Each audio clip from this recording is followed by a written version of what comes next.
What's up, trannies? That's my new gimmick. Oh shit, hang on. That's my new gimmick, by the way.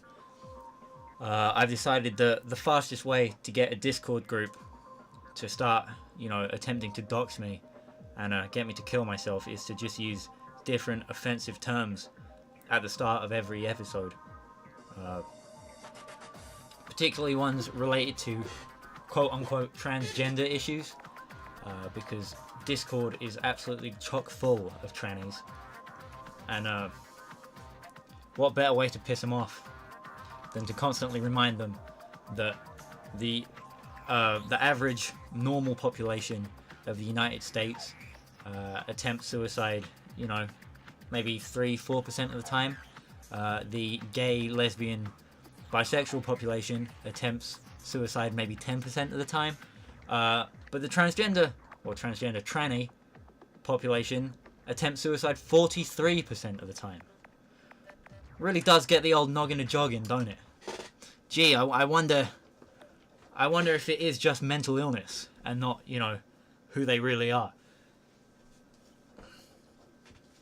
Anyway, let's do some hill climbs.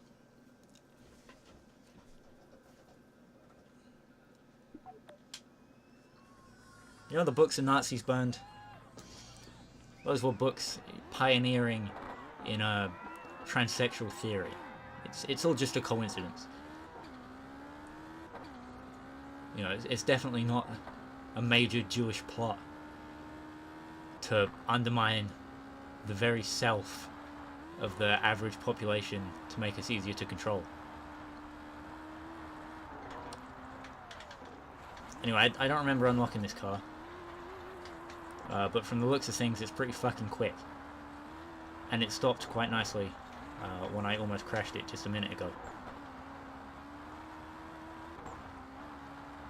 So I feel like I can just be quite laid back for this upcoming event. And rather than fully concentrating, I can instead talk about the movie I watched last night, Reservoir Dogs, which I had never seen before. Even though one of my mates, Adam, is a huge Quentin Tarantino fan, I fucking hate Quentin Tarantino. And up until last night, I have refused to watch one of his movies all the way through.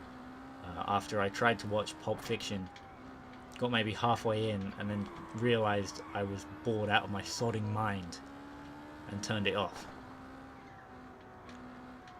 Reservoir Dogs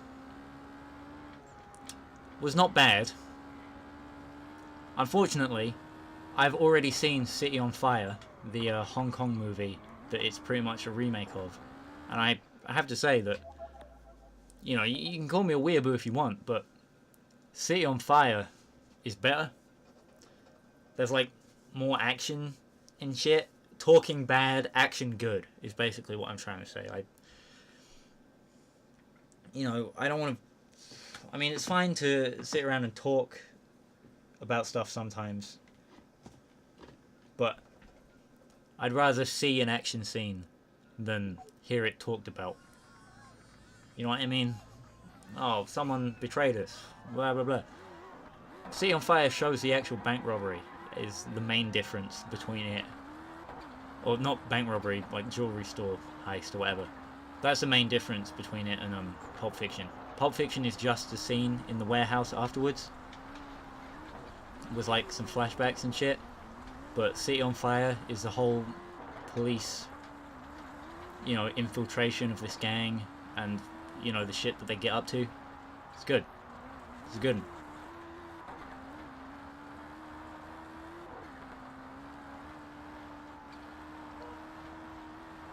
See, I do watch Eastern movies. I don't just watch anime, alright? I watch some actual live-action Eastern shit as well. I'm a man of culture, not just a weeaboo.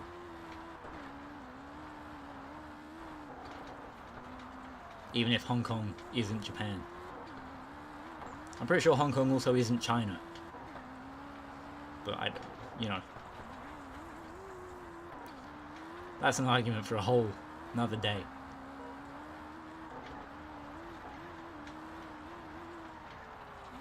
I would just like to remind everyone that the alleged rape of Nanking is just a Chinese Holocaust, as in it never happened.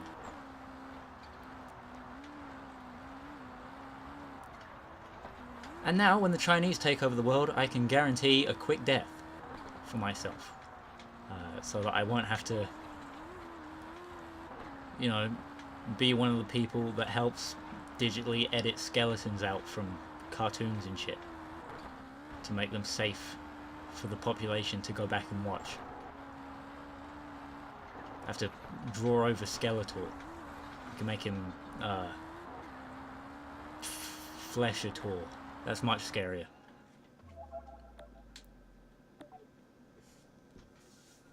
Commies are fucking weird, dude.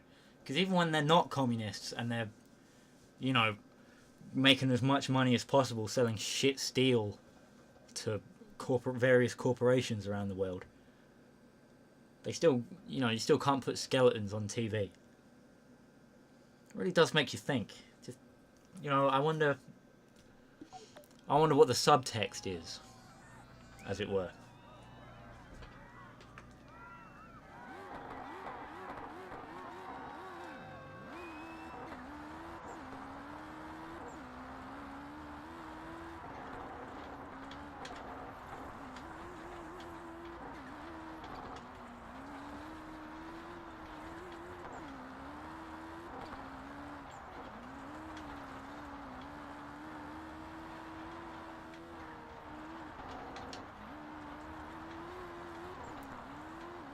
Anyway, you know, moving on.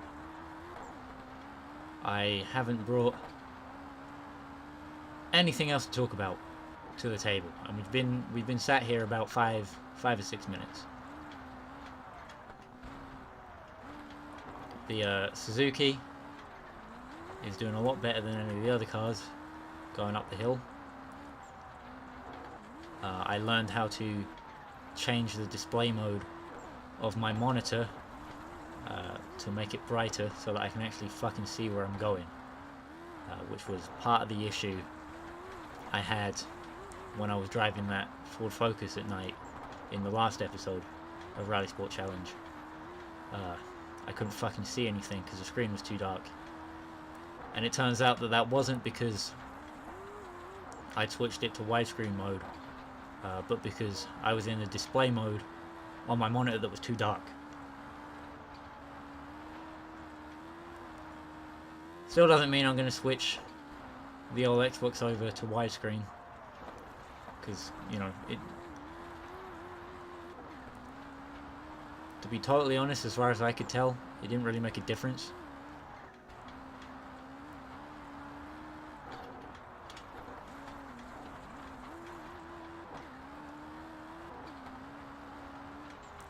Then again, I've never been very technically minded. It's not really the sort of stuff that I notice very often.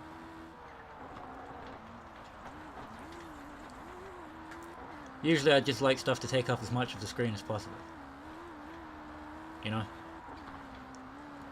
Except when I'm watching anime, in which case I have to make the MPV player window really small and in the corner, so that if you just walk past my room you can't see it because my chair and my me are in the way. That saved my dignity at least twice in the last 3 days.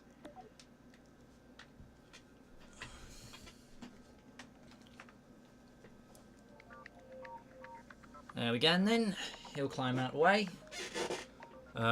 Rally's gonna take fucking forever. A rallycross will be nice and quick. Oh, my fresh new Vauxhall Astra. Get me.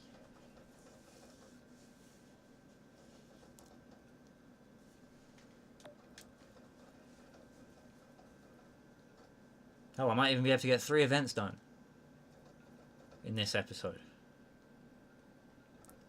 If this rallycross is as quick as I think it's going to be, I could do the ice racing as well. That'd be a nice change of pace from just doing one rally last week. Then again, I don't have anything to talk about, so, you know, I might as well just not.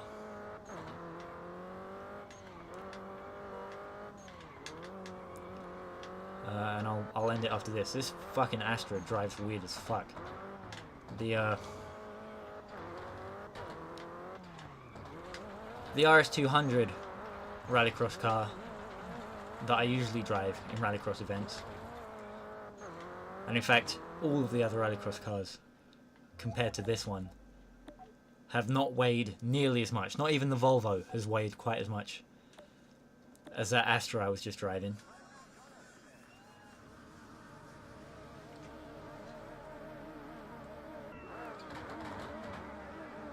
And they've been a lot more chuckable too.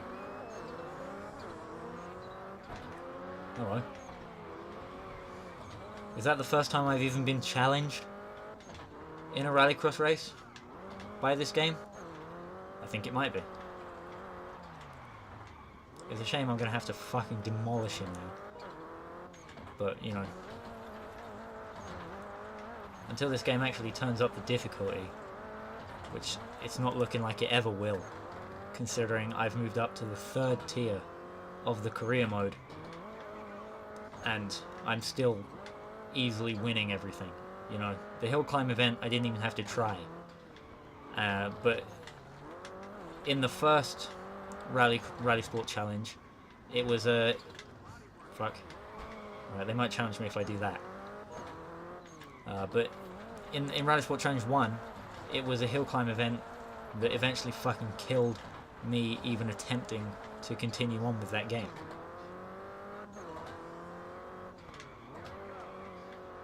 Oh, I didn't set the fastest lap. That's a first. Alright, maybe they are getting a little bit harder. But only a smidge though, because as you can see I'm still winning quite handily. And as soon as I don't fuck up a hairpin to the point I have to put it in reverse, I should get the fastest lap back. But yeah, Rallisport Challenge 1 was way harder than this game. It also had less content, and I wasn't really interested in it. But you know what I mean. I reckon I'm going to go back to it and attempt to finish it. Not necessarily after I've beaten this game, but I think after I've beaten this game plus another game, I'm going to hit the original Rallisport Challenge right back from where I left it, and you know, just get my head down and get it done. As I say quite a lot of the time, my whole deal is that I finish everything that I start. Even when it takes me, you know, multiple years between actually starting it to continue on. Anyway, I think that was enough for this week. Next week, I'll do the ice racing and the crossover. And maybe